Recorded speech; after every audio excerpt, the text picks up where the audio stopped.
Social মিডিয়ায় দাউদ ইব্রাহিমকে নিয়ে হইচই। শোনা যাচ্ছে গুরুতর অসুস্থ অবস্থায় নাকি তিনি হাসপাতালে ভর্তি রয়েছেন। সূত্রে খবর, করাচির একটি হাসপাতালে ভর্তি করানো হয়েছে তাকে।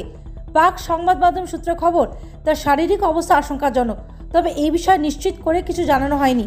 অনেকেই বলছেন দাউদকে বিষ খাওয়ানো হয়েছে, সে কারণেই তিনি গুরুতর অসুস্থ। যদিও এই খবর নিশ্চিত করা হয়নি কোনো তরফেই। পাক সংবাদ মাধ্যমে বিষ প্রয়োগের তথ্য নিয়ে জল্পনা রয়েছে, কর্তৃপক্ষের মুখে কুলুপ। সূত্রে খবর, দাউদের স্বাস্থ্যের বিষয়ে মুম্বাই পুলিশও খোঁজখবর নেওয়ার চেষ্টা করেছে। জানা গিয়েছে দাউদের আত্মীয়দের সঙ্গে যোগাযোগ করার চেষ্টা করা হয়েছে।